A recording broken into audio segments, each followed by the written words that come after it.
Hola nuevamente compañeros, ahora vamos a tocar el tema de reactivo limitante y reactivo en exceso. Van a notar que nada de lo que voy a hablar a continuación es un tema propiamente nuevo, en el sentido que no es un cálculo extraño, no hay ningún concepto que no se haya tocado antes. Insisto, van a ver que es muy sencillo. Curiosamente, a pesar de que es muy sencillo, es algo que ya se estudió, a veces parece que es algo más complicado, pero no lo es. Simplemente es entender qué es lo que estoy haciendo y por qué lo estoy haciendo.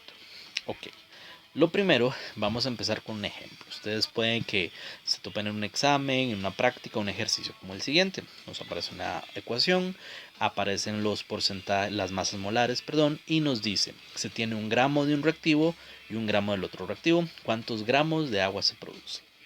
Noten que al leer eso se parece muchísimo al ejercicio típico número 1. Mucho. ¿Cuál es la diferencia? Que nos están dando dos reactivos. Vean que en este caso particular, la diferencia con respecto al ejercicio típico número 1 es que generalmente pudo haberse leído como se tiene un gramo de hidrógeno y exceso de oxígeno, o se tiene un gramo de oxígeno y exceso de hidrógeno. Pero aquí no nos está indicando que está en exceso, nos está diciendo hay tanto de esto, cuánto se produce. Entonces van a ver que es muy sencillo, ya ahorita lo vamos a responder, pero quiero hacer una analogía que de hecho se mencionó en unos ejercicios anteriores. ¿Qué pasa en un proceso como hacer una hamburguesa? Lo vamos a sobresimplificar y vamos a decir que simplemente consiste en unir dos panes y una torta. En ese caso es muy fácil analizar qué pasará si yo tengo entonces 4 panes, qué pasará si tengo 4 panes y 2 tortas, evidentemente. 4 panes y 2 tortas me produce 2 hamburguesas. ¿Qué pasará si yo tengo 6 panes y 3 tortas? Evidentemente, de forma intuitiva podemos casi que decir 3 hamburguesas. El asunto es que no siempre van a estar en la misma cantidad. ¿Qué ocurre si, por ejemplo, yo menciono que hay, vamos a ponerlo en otro color, qué pasa si yo menciono que hay una torta y tenemos 10 panes? En ese caso, insisto, de forma intuitiva decimos, di solo una torta, muchos panes, igual se va a formar una hamburguesa. O, ¿qué pasará? Insisto, lo voy a poner en otro color este también. ¿Qué pasará si por el contrario yo tengo 2 panes y tengo 10 tortas? De forma intuitiva también se puede decir muy fácilmente, sencillo, vamos a decir que se forma únicamente una hamburguesa. Vemos que en ese caso es relativamente fácil decir o analizar cuántas hamburguesas se forman. Lo que quiero hacer ahorita es tratar de un paso a paso. Como les acabo de decir, uno lo puede hacer de forma intuitiva, pero en realidad, ¿qué está pasando por nuestra mente cuando hacemos ese cálculo, ese análisis? Ok, en este caso hay varias formas de hacerlo. Una es muy fácil. Una es decir, ok, me voy a centrar en este ejemplo. Tengo 10 panes, una torta. Digamos que no sé cuántas hamburguesas se forman. ¿Qué es lo que yo voy a hacer? Voy a decir, ok, me centro en un reactivo y voy a preguntarme si solo tuviera ese reactivo y un exceso del otro, ¿cuánto se forma? Si yo tuviera 10 panes y 1 millón de tortas, ¿cuántas hamburguesas se forman? Y muy fácil, 10 panes siempre van a formar 5 hamburguesas. Luego me centro en el otro reactivo. En el otro reactivo yo voy a decir, ok, una torta, si yo tengo una torta y 1 millón de panes, ¿cuántas hamburguesas me forma? Me formaría uno.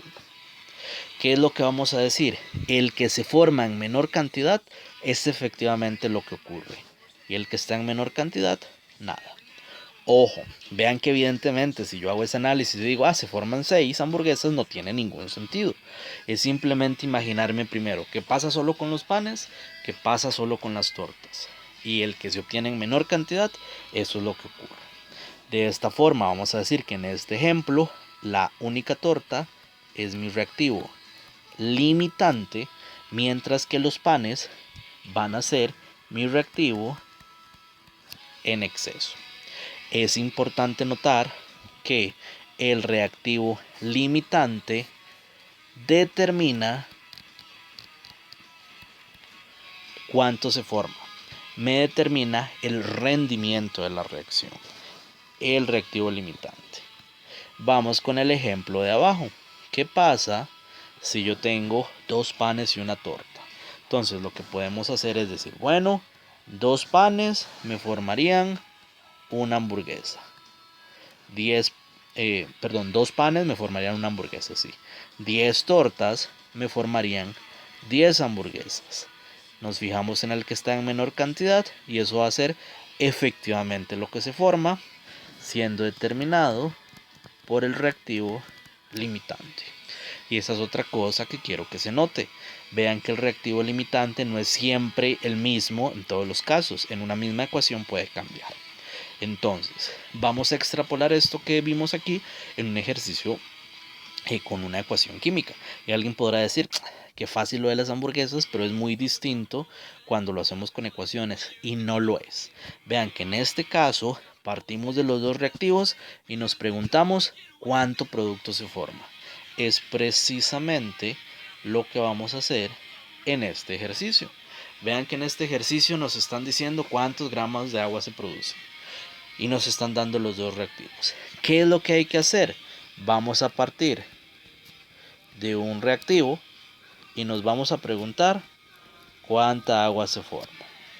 Y luego vamos a partir del otro reactivo y nos vamos a preguntar exactamente lo mismo.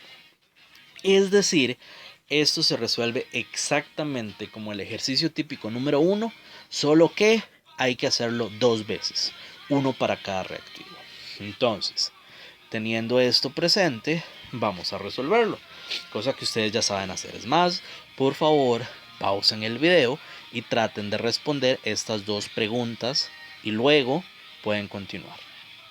Ok, recuerden que es importante que traten de resolverlo ustedes, no es solo ver el video por verlo, es que vayan trabajando, vayan escribiendo y luego comparamos. Ok, en este caso voy a empezar con el caso del hidrógeno. Vamos a partir de 1 gramo de hidrógeno. Lo primero que vamos a hacer es pasarlo a moles con su masa molar. Vamos a decir que 2,02 gramos de hidrógeno equivale a 1 mol de hidrógeno. Luego vamos a hacer la relación molar. Vamos a decir que 2 moles de hidrógeno me producen 2 moles de agua. Recuerden la importancia que una ecuación esté bien balanceada y con las masas molares correctas. De esta manera ya tenemos los moles del producto. Y finalmente vamos a sacar los gramos del producto, que es lo que nos están preguntando. En este caso vamos a decir que 1 mol de agua equivale a 18,02 gramos de agua. Si hacemos este cálculo, vemos rápidamente que eso nos da 8,92 gramos de agua. Ojo, mucha gente cuando he revisado exámenes con preguntas de este tipo, lo dejan hasta ahí. Listo, ya lo hice. No sabemos si esa es la respuesta correcta. En este punto no sabemos si esa es la respuesta o si no lo es. ¿Por qué? Porque no sabemos si el hidrógeno es el reactivo limitante. Recordemos que el reactivo limitante nos determina cuánto se forma. Por eso tenemos que hacerlo primero con hidrógeno y ahora lo vamos a hacer con oxígeno. En el caso del oxígeno igual voy a cambiar de color. Entonces, en el caso del oxígeno vamos a decir, igual partimos del valor y decimos que tengo 1 gramo de oxígeno. Entonces, hacemos los mismos pasos. En este caso vamos a pasar a moles. Vamos a decir que 32,00 gramos de oxígeno equivale a 1 mol de oxígeno. Luego hacemos la relación molar y decimos que 1 mol de oxígeno produce 2 moles de agua. Y luego vamos a pasar a gramos y vamos a decir que 1 mol de agua equivale a 18,02 gramos de agua. Y en este caso nos da un valor de 1,13 gramos de agua. Ahora, ojo, de nuevo es muy importante aprender la metodología, cómo resolver, qué multiplicar, qué dividir, pero lo más importante es entender qué estoy haciendo, no multiplicar o dividir por hacerlo, es entender qué estoy haciendo. Entonces, en ese caso, ¿cuál será ¿Cuántos gramos de agua se producen?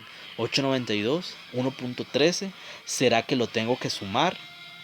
Recordemos el caso de la hamburguesa, de la reacción con hamburguesa. Vemos que el que está en mayor cantidad no es nada y el que está en menor cantidad, ese va a ser mi rendimiento.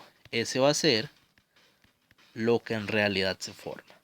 Y como el rendimiento es determinado por el reactivo limitante, ya sabemos que este sería mi reactivo limitante en este caso, mientras que el hidrógeno sería mi reactivo en exceso. Vean que otra pregunta de examen, por ejemplo, de marcar con X, podría ser simplemente cuál es el reactivo limitante, cuáles son los que están en exceso. Varios cuidados que hay que tener aquí que he visto en algunos exámenes, errores típicos. He visto que suman los resultados.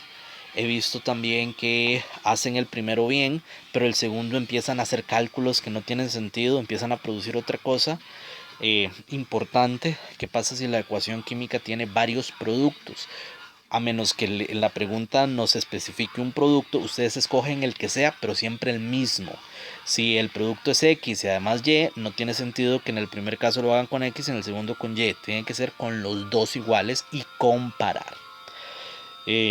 Ojo, este es un método. Hay varios métodos para saber cuál es el reactivo limitante y cuál es el reactivo en exceso. Uno, y este es muy útil cuando es una reacción que tiene muchísimos reactivos. Si hay una ecuación que tiene 4 reactivos, para saber cuál es el limitante hay que hacer esto mismo con los 4.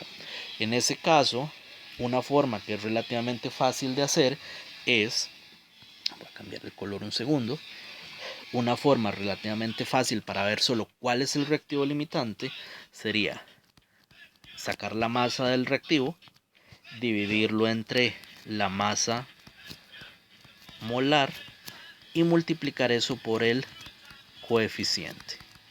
Y el valor más bajo, eso sería lo que nos daría. Para que quede más claro, por aquello yo quiero saber de forma muy rápida si el hidrógeno es el limitante o el oxígeno es el limitante. Entonces veo el enunciado, veo que en el caso del hidrógeno me está diciendo que tengo 1 gramo de hidrógeno.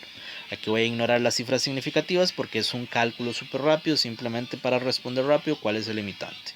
Pongo la masa, abajo la masa molar, que en el caso del hidrógeno es 2,02 gramos por mol, y multiplico por el coeficiente, que en el caso de los coeficientes son interpretados como moles. Todas las unidades se cancelan y eso me va a dar un valor de 0.248. Lo hago para el caso del oxígeno muy rápidamente, sería 1 gramo, divididos 1 gramo sobre 32 gramos por mol, multiplicado por el coeficiente, 1 mol. En ese caso, eso nos da un valor de 0.031. Como este valor es menor, significa que esto es mi reactivo limitante. Esta es otra forma de hacerlo muy útil si tenemos muchísimos reactivos. Pero ojo, vean que esto lo único que me responde es cuál es el limitante, no cuánto se produce.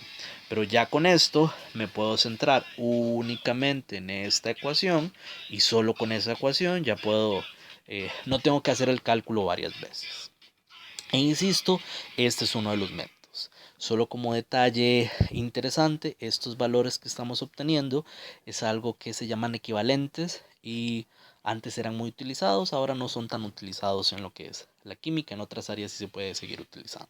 Ok, esta es una pregunta típica, pero hay otra pregunta típica en lo que es reactivo limitante y reactivo en exceso.